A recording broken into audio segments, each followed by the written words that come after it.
Hello student, good morning. देखिए, जो हमारी लास्ट क्लास में जो टॉपिक था जिसके बारे में हम डिस्कस कर रहे थे वो ब्लड ग्रुप का था कि ब्लड ग्रुप से रिलेटेड जो पार्ट रहते हैं जिसके अंदर ब्लड ग्रुप का हमने डिस्कस किया, जिसमें ABO system and Rh system था।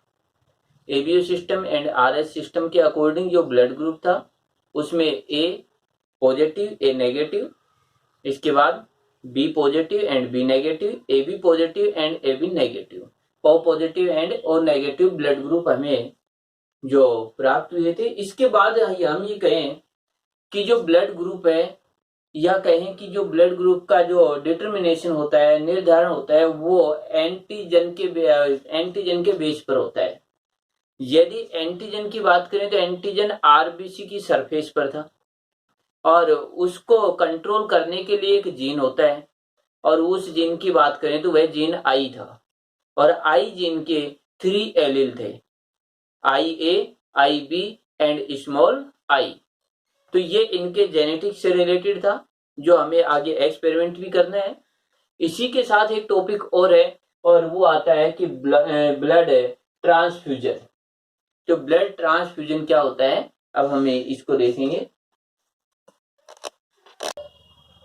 देखिए, ब्लड ट्रांसफ्यूजन। तो ब्लड ट्रांसफ्यूजन की बात करें तो सबसे फर्स्ट में जो ब्लड को ट्रांसफर करने की बात आती है तो ये जो है जीन बप्टिस्ट डैनियल की। तो ये जो है यहाँ पर ये जो जीन बप्टिस्ट है इसने सबसे पहले ब्लड है उसको ट्रांसफर किया था, या फिर कहीं ब्लड ट्रांसफर की जो प्रोसेस होती है उसको सबसे पहले स्टार्ट किया। इसके बाद में यहाँ पर ये देखा गया कि जो ब्लड ट्रांसफर है इसके लिए क्या डेफिनेशन है। तो यहाँ सिंपल अर्थ ये है कि एक पर्सन जो है यानी एक पर्सन का ब्लड लिया जाए और किसी भी अदर पर्सन के जो सर्कुलेटरी सिस्टम होता है उसमें ट्रांसफर कर दिया जाए, तो इसी प्रोसेस को ब्लड ट्रांसफ्यूजन कहा गया। तो हम ये कहें कि इसके अंदर ये हुआ, it is a process by which, कि ये एक ऐसी प्रोसेस होती है जिसमें ब्लड और ब्लड प्रोडक्ट, देखिए फर्स्ट में मेनली ब्लड की बात चलती थी लेकिन बाद में पता चला कि ब्लड के product in blood and blood product जैसे प्लेटलेट्स हुआ, जैसे हम बात करें कि जैसे प्लाज्मा हुआ, तो इस तरीके के प्लाज्मा एंड प्लेटलेट्स। तो ब्लड और blood product of one person is transfused into circulatory system of other person, कि एक यानी वन पर्सन का ब्लड जो है वो लिया जाए एंड किसी अदर पर्सन के सर्कुलेटरी सिस्टम में उस ब्लड को या उस ब्लड के किसी एक पार्ट को, जैसे हमने ब्लड का जो है ऑर्गेनाइजेशन देखा था तो उसके अंदर प्लाज्मा था, प्लेटलेट्स थी, आरबीसी, डब्ल्यूसी, सभी पार्ट्स थे। तो जिस भी पार्ट की रिक्वायरमेंट होती है उसी पार्ट को वहां पर ट्रांसफर कर देना ही ब्लड ट्रांसफ्यूजन होता है। अभी आता है ब्लड ट्रांसफ्यूजन की रिक्वायरमेंट क्या है, कि किस तरीके से इसकी रिक्वायरमेंट हुई। तो रिक्वायरमेंट ऑफ ब्लड ट्रांसफ्यूजन, तो यहाँ पर देखिए सबसे फर्स्ट यदि हम बात करें कि यदि बात करें सीवर ब्लीडिंग और एनी इंजरी, तो यहाँ पर देखिए यहाँ पर सबसे फर्स्ट में यदि कहें कि जो ब्लड जो है कई बार ऐसी घटनाएं हो जाती हैं कि जैसे एक्सीडेंट हो जाना जिससे ब्लड का जो सीक्रेशन होता है वो काफी अधिक हो जाता है, ब्लड की कमी हो जाती है। तो उस समय इसके बाद जो है इंजरी जो रहते हैं, तो इंजरी जो रहते हैं या फिर कहें कि इसके अंदर जो किसी भी टाइप का जो घाव हो जाता है या चोट लग जाती है तो उस समय, तो इस तरीके के जो पार्ट रहते हैं या इस ऐसी घटनाएं रहती हैं उस समय ब्लड जो होता है उसकी रिक्वायरमेंट हो जाती है या डोनेट किया जाता है, या फिर कहें कि ब्लड जो है उस व्यक्ति के अंदर ट्रांसफर किया जाता है ताकि उसकी लाइफ है वो बच जाए। इसके बाद देखिए कुछ एक जो डिजीज रहती है जिसके अंदर भी ऐसा होता है, जैसे एनीमिया है, सिकल सेल एनीमिया है और हीमोफीलिया है। ये ऐसी डिजीज है, यदि इस टाइप की डिजीज हो जाती है तो उस पर्सन या व्यक्ति का जो ब्लड रहता है उस ब्लड को चेंज किया जाता है। तो ये हुआ। इसके बाद सर्जिकल प्रोसेस के अंदर, तो जो सर्जिकल जो प्रोसेस रहती है, तो ये जो प्रोसेस है इन प्रोसेस के अंदर भी ब्लड जो है उसकी रिक्वायरमेंट हो जाती है तो वो भी ट्रांसफर किया जाता है। इसके बाद है थ्रोम्बोसाइटोपिनिया, थ्रोम्बोसाइटोपिनिया का मतलब हुआ प्लेटलेट्स की डेफिशिएंसी, कि यदि प्लेटलेट्स की डेफिशिएंसी होती है तो उसे कहते हैं थ्रोम्बोसाइटोपिनिया। तो उस समय भी इसकी रिक्वायरमेंट होती है ब्लड की। तो ये पार्ट हुए। अब देखिए कि ब्लड जो है उसका ट्रांसफ्यूजन या ब्लड जो है उसको जैसे ही ट्रांसफर करते हैं तो एक स्पेसिफिक प्रोसेस जो रहता है उसके थ्रू होता है। तो उस प्रोसेस के अंदर क्या क्या पार्ट इन्वॉल्व होते हैं या कौन कौन से स्टेप यूज में लेंगे उनको देखते हैं।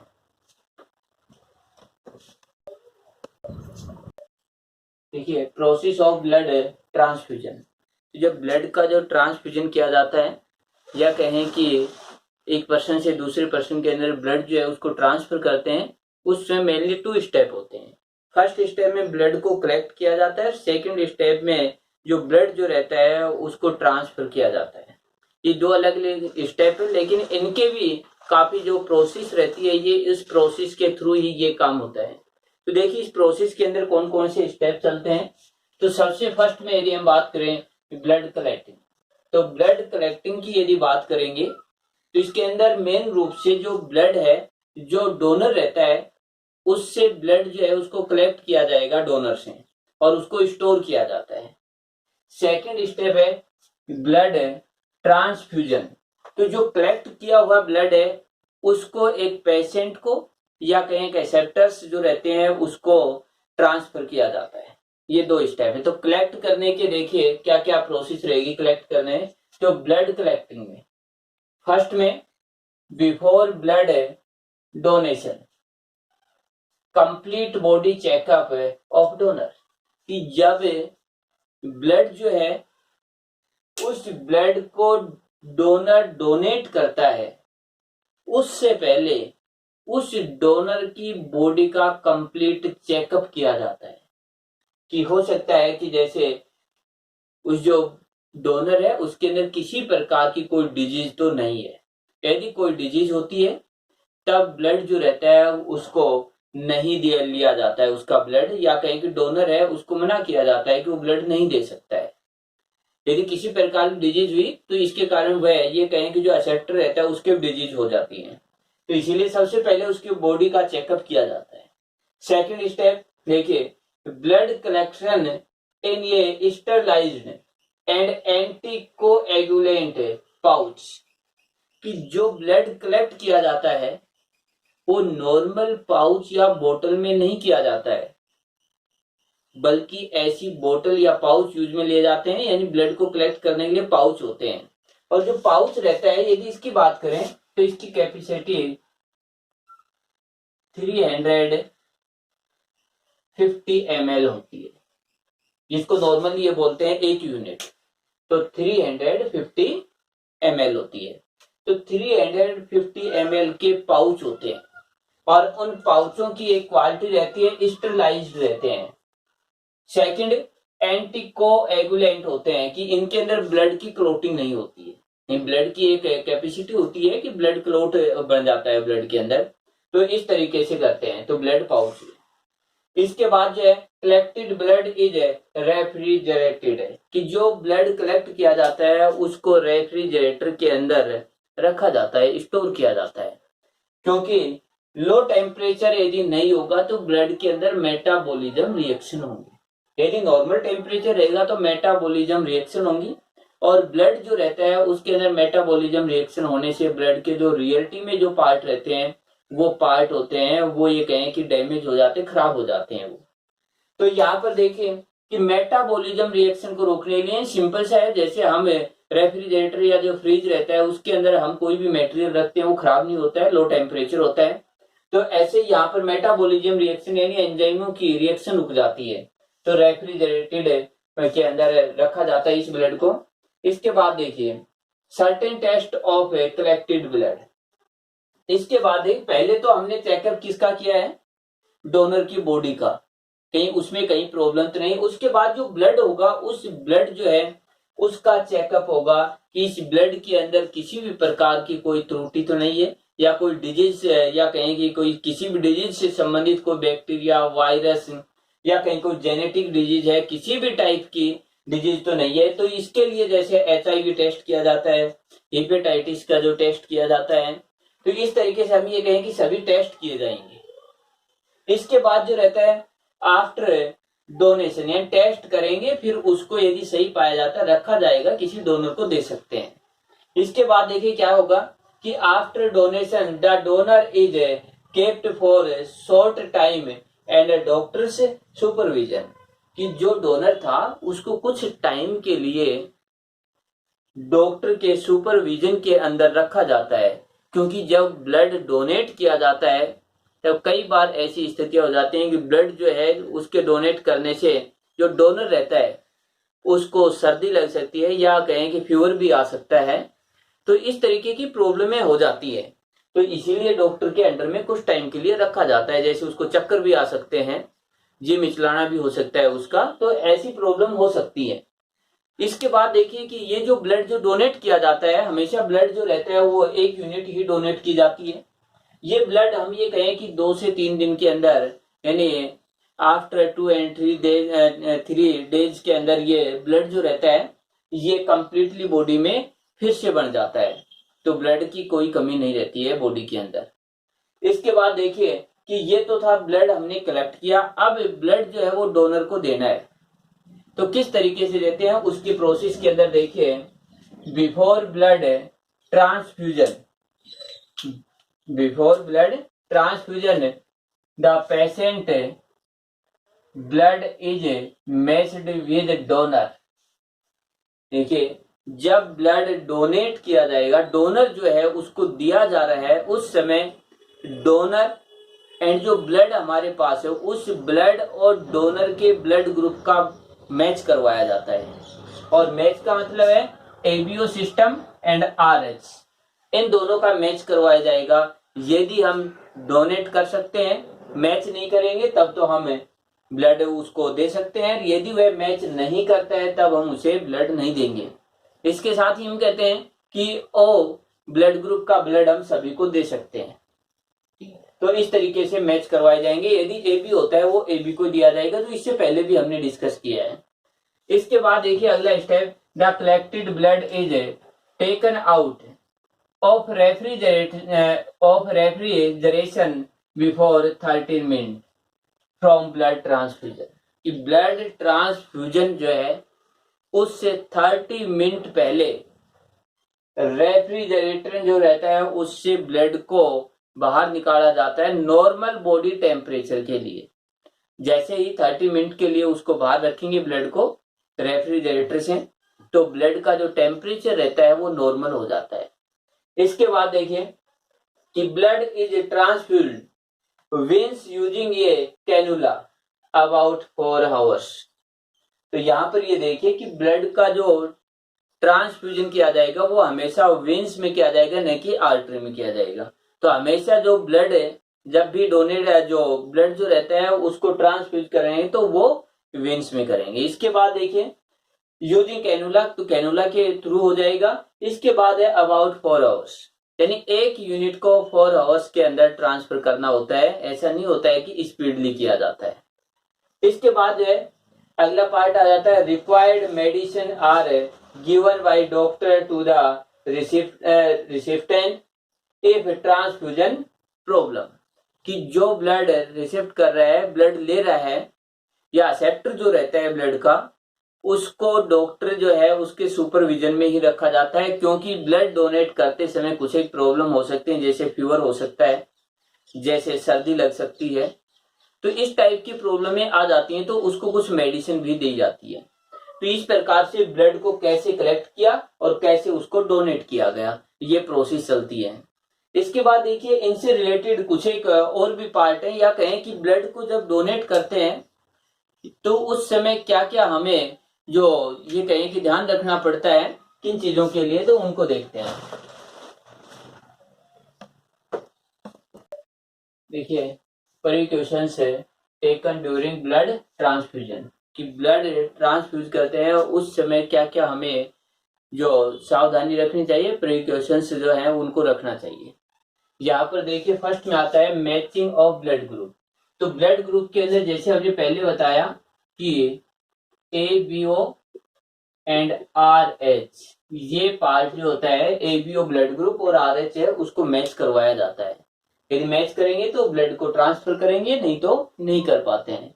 इसके बाद अगली जो है प्री क्वेश्चन है, blood should be free from pathogens and toxins, कि टॉक्सिन्स एंड पैथोजन से ब्लड जो है वो फ्री होना चाहिए, उसके अंदर किसी प्रकार के पैथोजन नहीं होने चाहिए। इसके बाद यदि बात करें ब्लड चेक्ड बिफोर रेफ्रिजरेशन, कि रेफ्रिजरेशन से पहले ब्लड के टेस्ट होने चाहिए, जैसे एचआईवी टेस्ट हुआ, जैसे हेपेटाइटिस टेस्ट हुआ, जैसे जॉन्डिस टेस्ट हुआ। तो इस टाइप के जितने भी जो टेस्ट होंगे, एचआईवी फर्स्ट है, सेकंड है, हेपेटाइटिस ए है, बी है, तो ये जो टेस्ट रहेंगे वो टेस्ट होने चाहिए। और यदि उन टेस्टों में कहीं पॉजिटिव आता है तब हम उस ब्लड को किसी को भी ट्रांसफर नहीं कर पाएंगे, तो वो टेस्ट नेगेटिव होने चाहिए। इसके बाद हम कहें कि this process should be under expert supervision, की एक एक्सपर्ट जो सुपरविजन रहता है या एक्सपर्ट डॉक्टर जो रहता है उसके अंडर में ही ये प्रोसेस होनी चाहिए।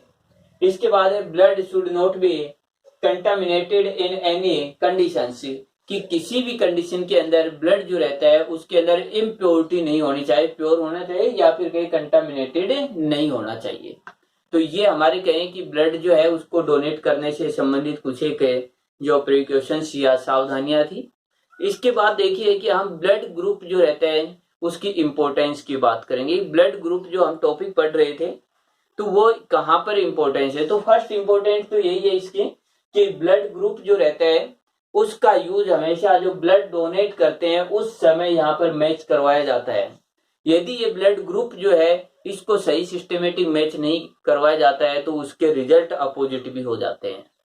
तो इसके बाद दूसरा जो है अगला जो आ जाता है कि जो पेरेंटल जो कुछ एक केसेज रहते हैं जिसके अंदर जो विवाद चले हुए रहते हैं, तो पेरेंटल जो केसेज रहते हैं उनको हम ये कहें कि एक्सप्लेन करने में या कहें कि उनको सोल्व करने के अंदर भी इसका यूज किया जाता है। तो इससे रिलेटेड हमारे एक क्वेश्चन भी है। इसी प्रकार से जैसे ब्लड जो ग्रुप है उसका यूज किया जाता है कि जो अनेक जो डिजीज रहती है उन डिजीज जो रहती है उनको जैसे पता करने के लिए या कहीं जेनेटिक जो डिजीज रहती है उनको भी हम इस ब्लड ग्रुप के द्वारा पता कर सकते हैं कि ये नेक्स्ट जनरेशन में ये ब्लड जो डिजीज है ये जाएगी या फिर नहीं जा पाती है। तो इस तरीके से डिजीज जो रहती है उनका भी हम ये कहें कि डिटर्मिनेशन किया जाता है। यदि हम बात करें कि अब है हमारा एक क्वेश्चन है जो हमारे सिलेबस के अंदर है कि पेरेंट्स जो रहते हैं उनके बारे में कैसे क्लियर किया जाता है कि जो ऑफ स्पेयरिंग या जो उसकी जो संतान है या डॉटर्स हैं वो रियलिटी में उसके पेरेंट्स कौन होते हैं। इस प्रकार के यदि कोई विवाद हो जाते हैं तो उनको भी सोल्व किया जाता है। तो हमारा जो क्वेश्चन है उसको देखिए क्वेश्चन है जो ब्लड ग्रुप का जो इम्पोर्टेंस है या कहें कि जो पेरेंटल जो मैटर हो जाते हैं उनको कैसे सोल्व करते हैं। तो यहाँ पर एक चाइल्ड है, इस चाइल्ड का जो ब्लड ग्रुप है वो बी है। देखिए इस चीज को, चाइल्ड है उसका ब्लड ग्रुप बी है। तो बी ब्लड ग्रुप की यदि देखिए पहले हम जेनेटिक से रिलेटेड बात करें कि ब्लड ग्रुप है उसका डिटर्मिनेशन आई जीन करता है। आई जीन है, इस आई जीन है इसके हम ये कहते हैं 3 एलिल्स हैं, आई ए, आई बी और स्मॉल आई। नॉर्मली 2 एलिल होते हैं लेकिन ब्लड ग्रुप का जो जीन है उसके 3 एलिल है, आई A, I B and small आई। ये जो पार्ट है ये है डोमिनेंट और ये है रिसेसिव, जो हमने पहले जेनेटिक्स में कंप्लीटली किए हैं। ये पार्ट किए, आई ए एंड आई बी जो एलिल है वो डोमिनेंट एलिल है और स्मॉल आई है वो रिसेसिव है। या फिर कहें कि ये एलिल है इनके प्रेजेंस में अपने कैरेक्टर शो नहीं करता है, यानी रिसेसिव है अपने कैरेक्टर इनके प्रेजेंस में शो नहीं करेगा। ये अपने कैरेक्टर तभी शो करता है जब ये होमोजाइगस होता है, हेट्रोजाइगस कंडीशन में ये अपने कैरेक्टर शो नहीं करेगा। इसके बाद आई ए एंड आई बी दोनों ही बोथ एलिल्स डोमिनेंट, तो आई ए अपने कैरेक्टर शो करेगा, आई बी भी अपने कैरेक्टर शो करता है। तो इस तरीके से ये तो है कंडीशन। अब देखिए किसी भी लिविंग ऑर्गेनिज्म की बात करें, उस लिविंग ऑर्गेनिज्म में चाहे एक जीन के कितने ही एलिल हों, जैसे 2 है, 3 है, 4 है, 5 है, 6 है, कितने भी एलील हो सकते हैं, बट एक ऑर्गेनिज्म में सिर्फ 2 ही एलील प्रेजेंट होंगे। तो एलील देखिए इस तरीके से हो सकते हैं, आई ए आई बी, केवल 2 होंगे, आई A small I B small में।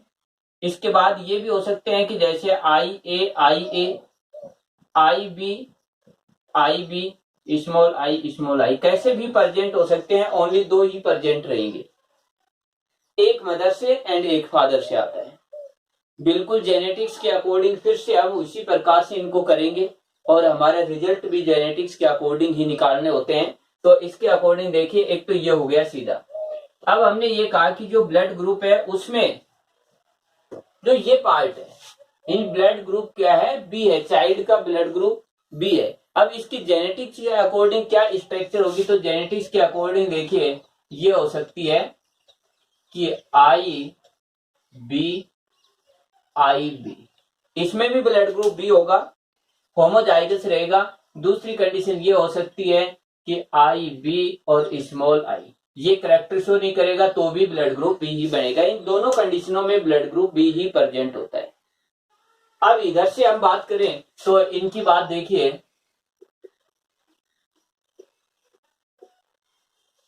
कि इधर से जो कपल है फर्स्ट एंड सेकंड, इन्होंने इस तरीके से ये कहें कि केस को हैंडल किया है कि ये कपल फर्स्ट कहता है कि ये जो चाइल्ड है ये हमारा है, सेकंड कहता है ये चाइल्ड हमारा है, तो अब इसको कैसे सोल्व किया जाए। तो इनका जो ब्लड ग्रुप है उनका टेस्ट किया गया कि जो भी फर्स्ट ग्रुप है, फर्स्ट कपल है उसके मेल एंड फीमेल का, सेकंड कपल है उसके मेल एंड फीमेल का, दोनों का ब्लड ग्रुप है उसका टेस्ट किया। उनके बेसिस पर यह शो हो जाता है कि उनके चाइल्ड का ब्लड ग्रुप क्या रहेगा।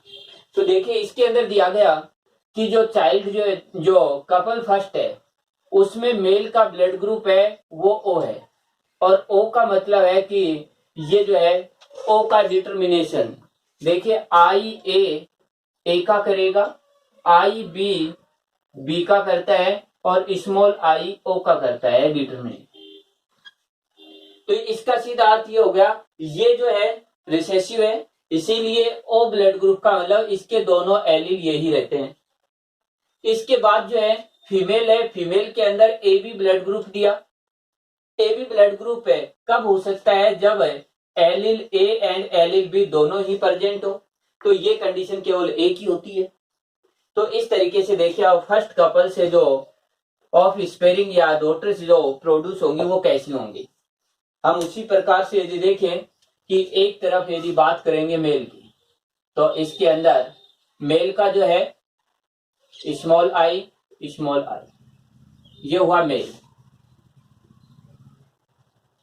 इसके बाद ये है female, I A I B. सबसे फर्स्ट में जेनेटिक्स के रूल के अकॉर्डिंग जो पहले कंप्लीट हुआ है, गैमेट्स बनेंगे तो स्मॉल आई, दोनों एलील सेपरेट होंगे, सेग्रीगेशन का जो लॉ है उसके अकॉर्डिंग। इधर से ये भी सेपरेट हो जाएंगे, आई ए आई बी, और ये जो है इसको हम कहेंगे गैमेटोजेनेसिस।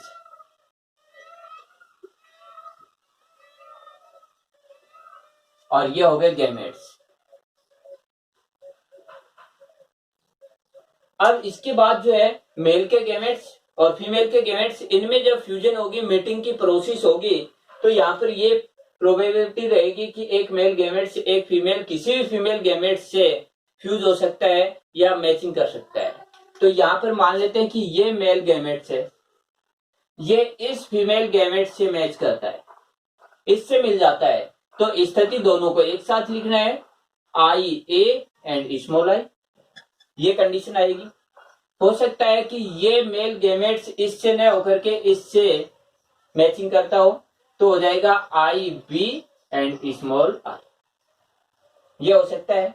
दूसरी स्थिति कि मान लेते हैं ये मेल गैमेट्स न मिलकर के ये फ्यूज होता है, तो उस कंडीशन की बात करें तो देखिए इस कंडीशन के अंदर ये इससे मिलेगा, तो आई ए स्मॉल आई, और ये इससे भी मिल सकता है, तो आई बी और स्मॉल आई।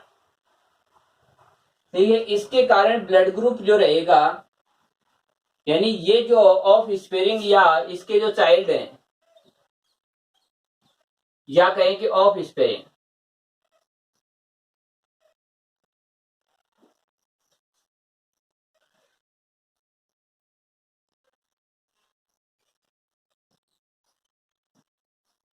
ऑफ स्पेयरिंग, तो ये जो ऑफ स्पेयरिंग है इसका देखिए कि इससे ब्लड ग्रुप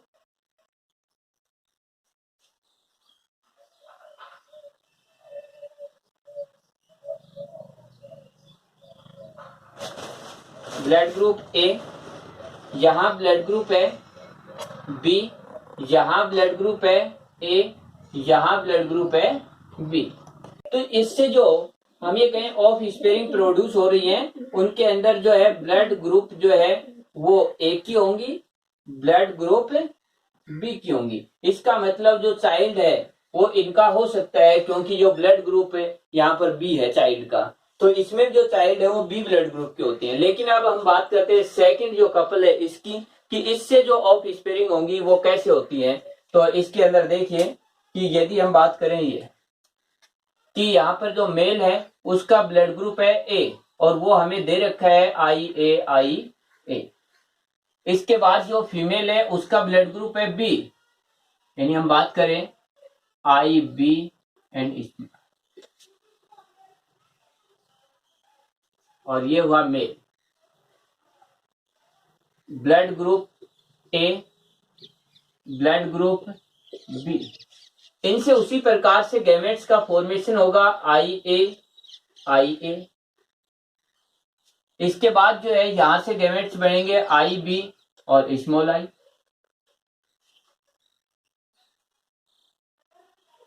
गैमेटोजेनेसिस, और ये हो गए गैमेट्स। अब देखिए ये जो गैमेट्स बने हैं, अब इनके अंदर उसी प्रकार से हम ये कहें कि इनके अंदर एक मेल गैमेट से एक फीमेल गैमेट से फ्यूज होता है, तो ये जो मेल गैमेट्स है ये इस फीमेल से फ्यूज हो जाता है। तो यहां पर जो ऑफ स्पेयरिंग बनेगी वो आई ए और इधर से I B. I A and I B है तो ब्लड ग्रुप जो है, ब्लड ग्रुप बनेगा ए बी, क्योंकि यहाँ पर आई ए एंड आई बी दोनों प्रेजेंट है, दोनों डोमिनेंट है, अपना करेक्टर शो करेंगे, तो ए बी ब्लड ग्रुप बनेगा यहाँ पर। इसके बाद हो सकता है कि ये न होकर के इससे हो रहा तो आई ए एंड स्मॉल आई।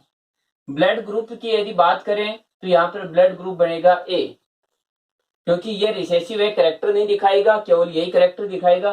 मान लेते हैं कि ये मेल गैमेट्स न होकर के ये फ्यूज होता है, तो उस समय ये इस तरीके से कि I A I B, blood group A B, ये न होकर के ये हो जाए I A small I, blood group यदि बात करें तो ए।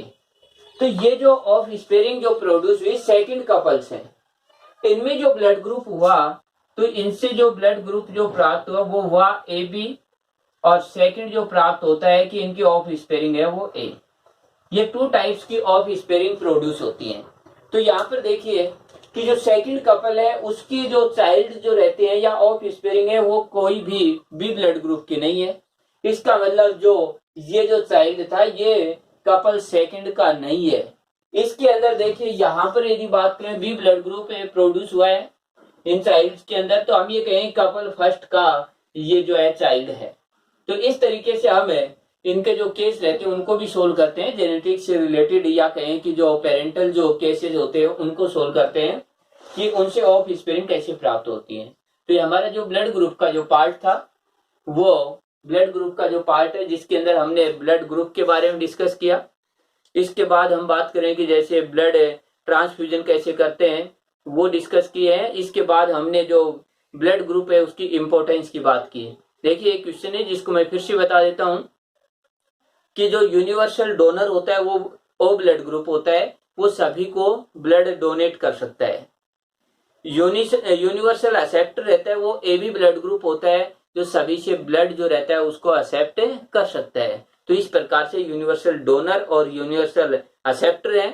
यदि इनकी बात करें तो ये क्वेश्चन पूछे जाते हैं कि यूनिवर्सल डोनर कौन है, एक्सेप्टर कौन होता है, तो ये क्वेश्चन रहेगा। तो इस तरीके से हमें ये देखना है। RH ब्लड ग्रुप के अंदर कभी भी ये नहीं है कि ब्लड ग्रुप ए और ब्लड ग्रुप जो बी है, blood group AB and blood group O होता है, नहीं, इसके साथ RH फैक्टर को ध्यान में रखा जाता है, जिससे कि पॉजिटिव और नेगेटिव भी शो होते हैं। तो इस तरीके से ये जो है हमारे ब्लड ग्रुप का टॉपिक था वो कंप्लीट।